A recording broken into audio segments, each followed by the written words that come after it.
Right. I'm so proud for you. Oh, thank you. Just amazing, amazing stuff. All right, so what can I say? It was such an honour.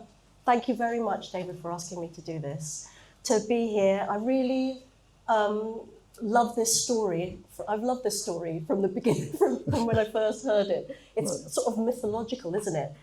When you think about like the Philippines and its encounters with the rest of the world and how it's sort of formed part of what the rest of the world thinks about the Philippines in a way, because the Beatles are so huge and they've sort of run the story, as it were.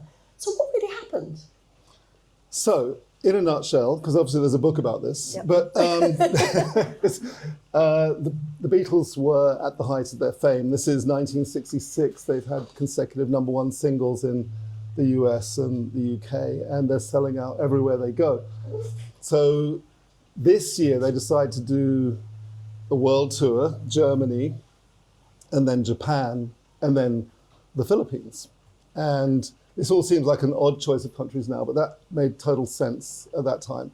The Philippines was probably the only country in Asia that would accept them, because at that 1966, the Vietnam War is ramping up. America's pouring armaments into Vietnam. Yeah.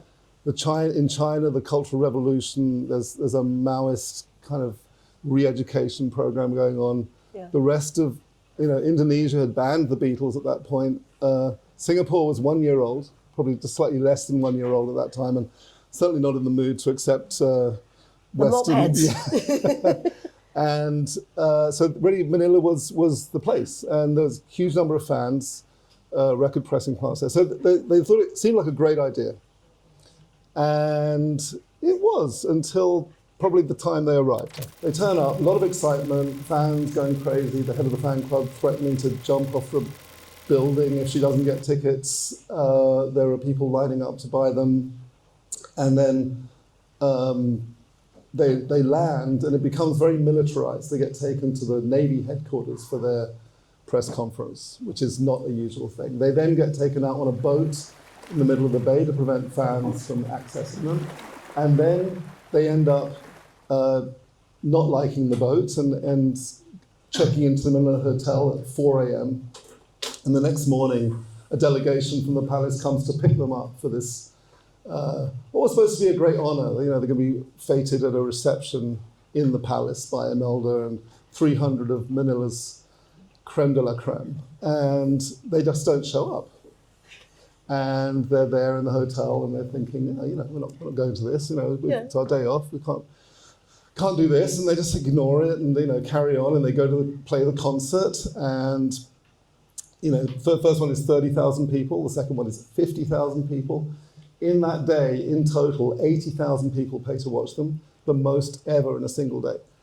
And again, this all seems like it's going great, but the security gets withdrawn. A tax bill arrives, the tour manager gets hauled off to the police station and interrogated all night about why they would deliberately insult the first family by not turning up. Mm-hmm. And so things get a bit scary. And then when they leave that next day for the airport, there is a sort of chilling atmosphere in the place. They arrive, the escalators are switched off. When they get there, there is some intimidating looking people wearing barongs, a little bit like this, but I'm more intimidating than me.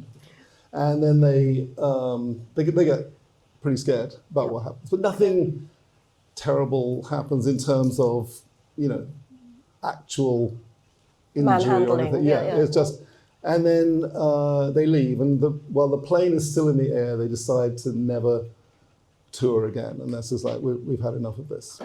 So that's pretty much in a nutshell what happened. And then subsequent documentaries, the thing that has really sort of stayed in the memory, I suppose if there's a sort of collective memory, are those words by Ringo Starr, who just said, "I hated the Philippines." That's right. It's on the Beatles anthology, which has been watched by millions of people worldwide. It's one of the key sort of documents about their career. And it's just been remastered by Peter Jackson, but the old one, the beginning of disc 6 is Ringo saying, "I hated the Philippines," and then there's a whole lot of stuff. Which is so awful, because anyone who knows the Philippines now knows how much we Filipinos love to cover the Beatles.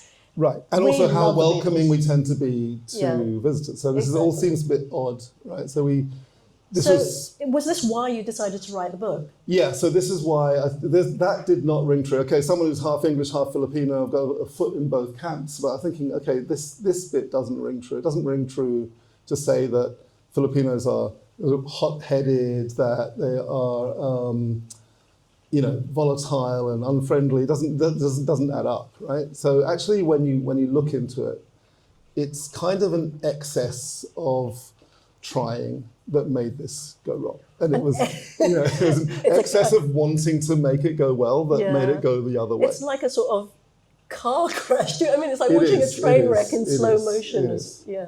So everyone seemed to have good intentions, but it was just completely a perfect storm of unintended consequences. The thing is that the Beatles have sort of owned the narrative for this story. Yes. And it's not really been questioned. And that's one of the things that your book does, is including a different narrative that is based from the Philippines side of the story, as it were, and includes the fans. Yes, absolutely. Yeah. I mean, I think other people have written about this, that because they are so loved and respected, and because they have told so much of a good story, no one questions when they say what happened. It's just, that's the fact. It gets repeated and repeated and repeated, and it builds credibility. But when you go back and look at this, and when you actually try and talk to some people who were there, who have never been spoken to, I mean, the people I interviewed, even who are not hard to reach, I mean, I spoke to the lady who was hosting them on the boat, who was saying how nice they were and giving a whole perspective on it. She's never been interviewed by anyone about it. She's never been in any books. So I mean, it was just there are people who were still around who can give their own side of things, and just shows that it's not quite the horror show that they kind of made it out to be. The fans are not at all concerned that the band did not show up at the Palace. The fans don't care about that. Yeah. It's the last thing they care about. Yeah. The way the Beatles tell it in the anthology, isn't it, is that they are watching the telly after the gig and they're watching live coverage of them not showing up. Of them not showing up. Here we are, not showing up again. Yeah, and there's sort of children crying, and the camera sort of pans to Imelda looking stricken. Yeah. And actually, I think that's one of the reasons why I'm really grateful to have been asked, that David did ask me, is because my mother wrote an unauthorized biography of Imelda Marcos, who is another sort of big player in all of this. Yeah. It was very important for her to be accepted by the political establishment because she was born poor. And she was very much, feeling that she was having to sort of crawl her way, scratch her way into acceptance by the Philippines political elite aristocracy. Yep. So here she is, she's invited 300 really important people to turn up at Malacanang Palace, and there's cakes and food and stuff. A lot of food. Actually, there's a lot of food that was wasted. Anyone who's been to the Philippines will know that there is no event or gathering that takes place without food. Yeah. And an event of this magnitude would have a lot of food, and it had all kinds of food, but none of it was eaten by the Beatles. And nobody turned up. And this was she'd been in the Malacanang Palace as the wife of President Marcos for 6 months. Yeah. Yeah. At this point. So this is a really unfortunate thing to have happened. Yeah. So this is why it was a quote unquote snub. Yeah. But I don't know. I mean, it wouldn't. Could it have happened anywhere else? So it's just such an odd thing that they had this idea that the Beatles were going to turn up. They seem to be absolutely clear. The Beatles are going to turn up. And the Beatles say, no, we never said we were going to turn up. Yeah. So lots of misunderstandings there. And I think but there are contradictory accounts even within the Beatles management. The official story is that we definitely told them we're not coming, but then in other, the press officer writes that we got the invitation, but nothing much was done about replying to it. So did they get it? Didn't they get it? Did they say no? Did they say yes? And no? So all you know is that at some point, Imelda must have felt confident enough that they were going to turn up to invite 300 people and to cater it and to have a band and to have the journalists there. So you just think, okay, the pretty big misunderstanding at some point. Yeah. And then on the morning when they're invited and they say, we didn't get the invitation, we're not going, the British embassy rings up and says, you know what, I think it'd be a pretty good idea to go because it could get a bit tricky otherwise. And they said, no, we're not going. So there was just a lot of, people not thinking particularly straight. It should have been a cause for celebration. So this is like the biggest gathering, the biggest rock concert ever anywhere in the world up to that point. That's incredible. Yeah, and because they were the first rock band to tour globally, so this is the first biggest concert and ever. And they didn't really realise there were going to be that many people, the way that they tell it. Yeah, they're like, we thought it was just a couple of thousand people, and we were shocked and that all these people were there. But I mean, this is the scale of the fandom. And I mean, just to give you a sense, I mean, people in the Philippines love the Beatles so much that you get entire families where the elder brother is called Sarge, the middle brother is called Kite, and the younger brother is called Rocky. They've got a lot of people called Michelle, and it's like it's deep in the culture. I know someone whose daughter's Penny Lane. Okay, that's pretty deep. Exactly, that's committed. So this is a packed out concert, but the seats at the front are empty. Why are the seats at the front empty? Because they were reserved for Imelda and the First Family and all the top 300 people. And when the Beatles didn't show up at lunchtime, they all sort of ceremoniously tore up their tickets and said, we're not going. They're not coming to us, we're not going to them. So these seats are sort of left empty. The photographer is really happy because he gets really good shots of the Beatles and gets closer. But this is a very odd situation. This idea about the Beatles getting roughed up goes around the world with little evidence that it kind of happened, but it's just such a great story that everyone prints it and everyone goes for it. Yeah, I think it also deserves mentioning that it seems like, because of the sort of timeline, it seems as if the Beatles decided never to gig again because of their experience in the Philippines. But the truth is that they had already moved on in their musical development. They knew that they were moving from being a sort of touring band to a studio band. Yeah. It wasn't working any longer. They'd already recorded Revolver, although it didn't come out till a month after the Manila gig. Yep. Yeah. I mean, are there any Beatles fans in the room? I'm just checking. So do you know what we're talking about? you would know that their career is divided up into two double album sets, as it were, at the time. So there's the Red album, which goes from 1962 to 66, which is all the kind of early days of the matching suits and the Twist and I Shout. Want to Hold Your Hand, all the way up to Revolver, which is the songs like I don't know, Tomorrow Never Knows, and a lot of so. And then there's the Blue album, which goes from 67 to 70. The Blue album starts with Penny Lane, Strawberry Fields, and the Sgt. Pepper stuff. So that's where the music becomes more experimental, more sophisticated, more studio-based. And so they've been feeling the pressure for a while to go from touring, where they can't hear themselves perform, they can't hear their instruments, they don't know what's going on. The fans are screaming so much they can't hear anything. So then they say, we're not developing musically, so we want to go to the studio. And this was like, okay, let's stop touring. We're making enough money anyway. We don't need the money from touring. We certainly don't need it, to go through all this kind of headache. Yeah, but as a consequence, the Philippines gets a bad rap. Yeah, it's kind of this is the place where they decide to stop touring. Yes, so not great. And in terms of, if you've watched movies like Ron Howard's 8 Days a Week, it's all about the touring years, and then it ends with Manila first and then Memphis. Memphis is where they hit the Bible Belt in America, and they start burning their albums because they pick up on this quote that Lennon said, that we're bigger than Jesus now. And again, there's a whole other discussion that can be had about that, but there's that, and all these reasons they... Before, we were prepping for this, one thing that I wanted to ask, I did say to David, was what is the one thing that you think needs to be said about this story?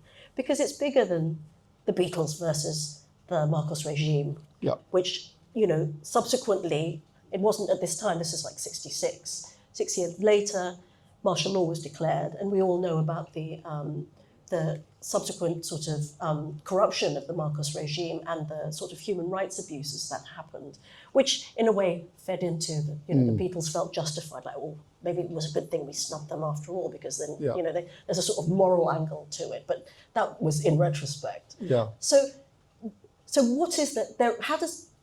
What's the significance, do you think, of this story? There's a couple of things. One is there's this whole thing of celebrity culture versus political culture. So you've got, this is a clash between celebrity and politicians. So you've got this shifting balance of power where hard power, politicians now have to recognize that there's another force in the world, which is celebrity and which is musicians, with swaying a lot of people and a lot of votes. Yeah. Then there's the whole thing of, okay, do you judge a country by its leaders or do you judge it by the people and the fans? And I think here we've got a situation where the country's been judged by the leadership and the fans and the people who were actually, had no interest in whether they went to the palace or not and just loved the music, have never been really asked about it and never been given the opportunity to talk about it. So that's a big theme for me, I think. And so for me, it's really just maybe questioning the narratives that we get.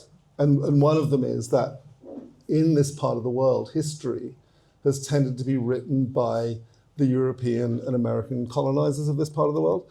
And it's only now starting to be written by the countries themselves.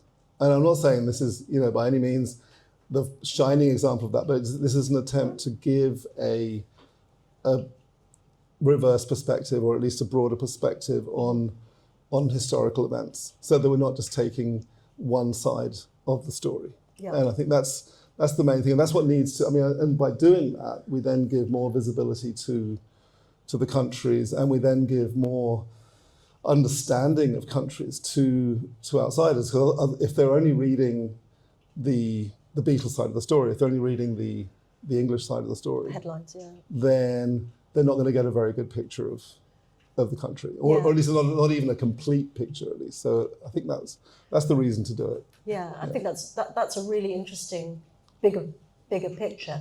But it's not as if did you go into it expecting to come to that conclusion already, or did your loyalties or views shift as you researched it and spoke to more and more fans? It shifted because I was learning to write a book at the same time as writing the book. So this is really not my day job, as many of you know. So essentially I was interested in the story, but needed to also find out how on earth do you write a book. Right. And then so I did some courses on how to write a book, and I think that was, and in that process, it was just a process of discovery, and you discover about research, you discover what you're doing, and it's about biography and about music history and about understanding various political contexts. It opens up a whole can of worms. Like I said, I'm normally used to writing 7-word taglines. Now I'm writing, they're very good, though, 50,000 word books. So it's quite a change of pace. But some of the things are the same. Actually, the research side of it is the same. Yeah. But the output is obviously incredibly different. Yeah. So I'll say now that this would have been impossible without the support of lots and lots of people, some of them in this room. And I would just say, it's been a massive, effort, which I'm grateful for all the help. Yeah. Yeah, for me, it was a process of discovery, A, how to write a book, and B, what this story could be, how this story could be told. And David will sign your copies shortly, should you wish to purchase one. I also didn't want the book to just be a dichotomy of Beatles and Imelda. It's actually also about the people, the fans, and the rest of the country. And I think that's what, I know the title does say when the Beatles go to Imelda, but it is really about the people who are not seen as well. The people who are not seen, right. Were the you fans. Won't see me. Yeah, you won't see me. It's about visibility as well. Absolutely. Who's visible, where, when, why. And who's visible in historical narratives? Because right now we tend to tell history in a certain way, or this story's been told in a certain way. I don't want to generalize. I was talking about this story has been told in a certain way, and then do we need to always accept the way we receive it, or should we question it, and should we say, let's go and talk to people, find out what really happened? When I was when reading the book, that did make me think actually about how they had quite similar backgrounds, the Beatles and Imelda, in the sense that they were impoverished. They had impoverished childhoods and distant parents, and music was the way out. Like Imelda sang her heart out whenever she could, as many of us know. Yeah.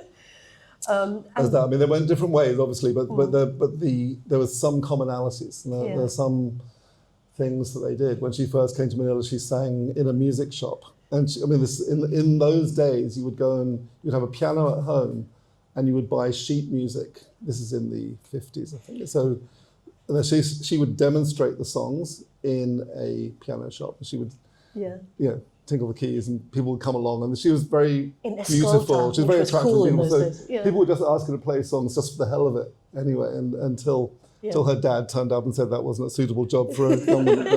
But that was her history coming in. She was coming in from the poor side of the family, and needed to do that. Yeah. But I think what also just compelled me to do it more was just this idea of how do you tell a better story about the Philippines. Having lived in the Philippines for half my life, I just think I've got to be able to help explain, do my bit to help explain a bit more about it. So this feels like a good lens to do it because,